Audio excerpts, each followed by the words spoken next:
pergunta de Asaf é a mesma pergunta de Pedro. Ele se encontra com Jesus Cristo e ele diz: Senhor, nós deixamos pai, deixamos mãe, deixamos amigos, deixamos os nossos negócios para te seguir. E o que a gente ganha com isso? Essa é uma pergunta legítima. Jesus olha para ele e diz: não há ninguém que não tenha perdido mãe, perdido pai, perdido amigos, perdido bens deste mundo, que não vá ganhar 100 vezes mais nesta vida e na vida vindoura.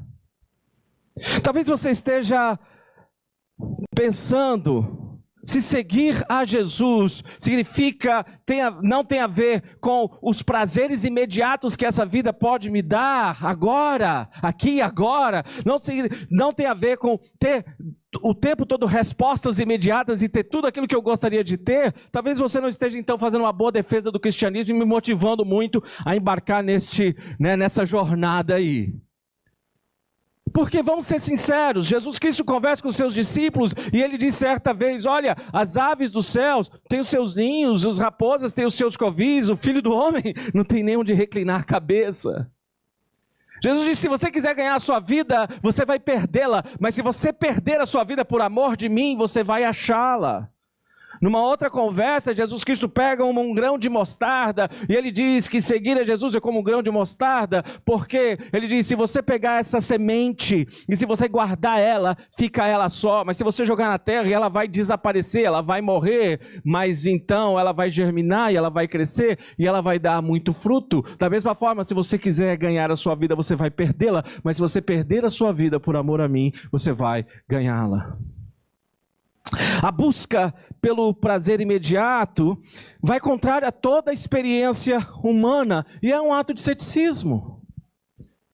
Pensa bem, como pais, nós precisamos fazer uma escolha, não é? Ou você vai deixar o seu filho ter o prazer imediato, ou você vai fazer o seu filho passar pela frustração de não ter tudo o que ele quer, não experimentar tudo o que eles querem, e passar pela frustração de ouvir nãos, pela frustração de ter que estudar, de ter que trabalhar, de ter horário para as coisas, de ter limites, para que eles possam ser adultos mais felizes, sim ou não? Como professor, quando eu dou um treinamento, geralmente eu falo, pessoal, acho que o Robert já ouviu falando isso: ou você vai ser feliz comigo agora e vai me amar agora, mas depois você vai me odiar, ou você vai me odiar agora, mas depois você vai me agradecer e você vai me amar. Nós temos que fazer essas escolhas muitas vezes. O de perder para ganhar algo. Mas o fato é que a história, a discussão humana é, de fato, o que vale a pena em relação à vida, e o que significa ter alegria real, e o que significa ser feliz. Quantas vezes você já conversou com as pessoas, e aí o que as pessoas vão dizer: o que importa é ser feliz. Se eu estou sendo feliz, se isso te faz feliz, se a sua verdade te deixa mais feliz, então é melhor, faça o que você bem entender. Quando vemos isso, nós nos remetemos a Alberto Camus, né, quando fala que a vida era um absurdo, porque a morte é absurda, e ele diz, buscar encontrar sentido, mas é como viver correndo atrás daquela cenoura, e no final a gente não encontra nada, senão a cova no cemitério.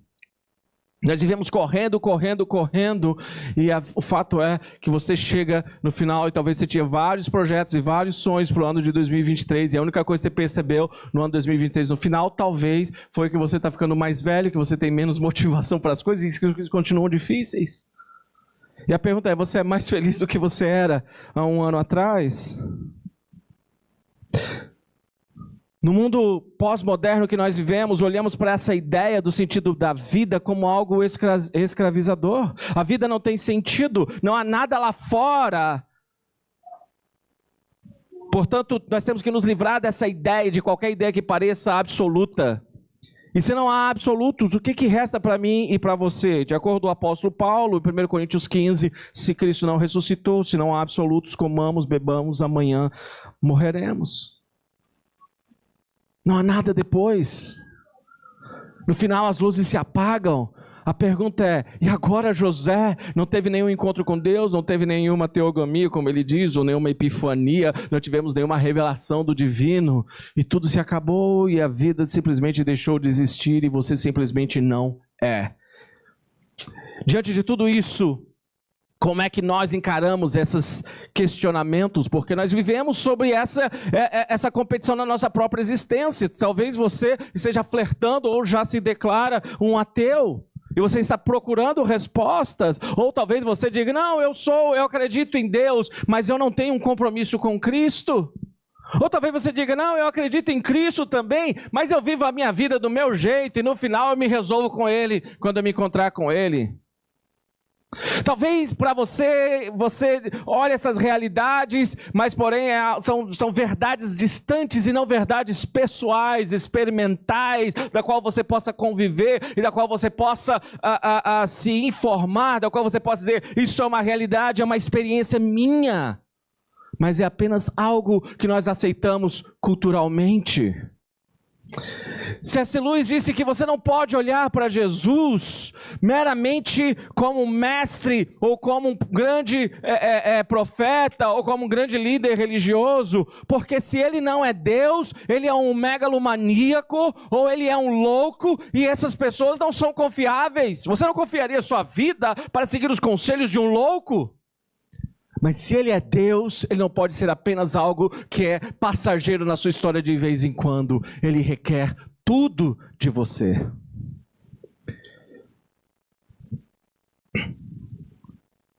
Por isso que nós precisamos olhar para Lucas capítulo 2.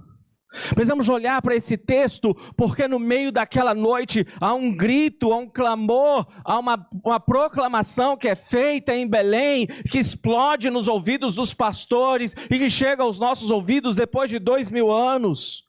O texto diz, de repente o anjo do Senhor apareceu entre eles e o brilho da glória do Senhor os cercou. Eles ficaram aterrorizados, mas os anjos lhe disseram, não tenham medo. Eu vos trago notícias que darão grande alegria a todo o povo, porque hoje em Belém, a cidade de Davi, nasceu o Salvador, que é Cristo o Senhor. Vocês o reconhecerão por esse sinal, encontrarão o bebê enrolado em fachos de pano, deitado numa manjedoura. Nós precisamos lidar com esse barulho da noite do Natal. Porque, de novo, se isso é apenas um conto de fadas, então é verdade que a vida é um absurdo. Então não importa o que você vai fazer quando sair daqui. Não importa como você viva. Camus tinha razão. Mas se Jesus de fato nasceu de uma virgem, você precisa se perguntar, e se? E se de fato ele foi anunciado pelos anjos, e se? E se ele é quem ele diz ser, e se? Bom, se tudo isso é verdade, Jesus não pode ser visto apenas como uma entre muitas possibilidades. Se ele é o Emanuel, o Deus conosco, não podemos comparar a ninguém mais, ele está numa outra categoria. Se de fato ele é o Criador do universo, então há mais na vida do que a nossa vã filosofia pode admitir. Nós precisamos escutar o que o anjo tem a nos dizer. Nós precisamos prestar atenção no clamor daqueles anjos que vieram para falar à humanidade, para mim e para você. Se Jesus de fato é o Filho de Deus, então você não precisa ter medo. Não tenha medo. Não tenha medo se os seus negócios estão ruins. Não tenha medo se a sua saúde não vai bem. Não tenha medo se as pessoas te abandonaram. Não tenha medo se a possibilidade dos próximos dias estão complexas. Não tenha medo. Se você está à beira de um divórcio, não tenha medo. Se a comunicação com seus filhos ou com seus pais não estão conseguindo se ajustar, não tenha medo. Se Jesus é o Filho de Deus, se Jesus nasceu, não tenha medo. Porque isso não é o fim, isso é apenas parte do enredo.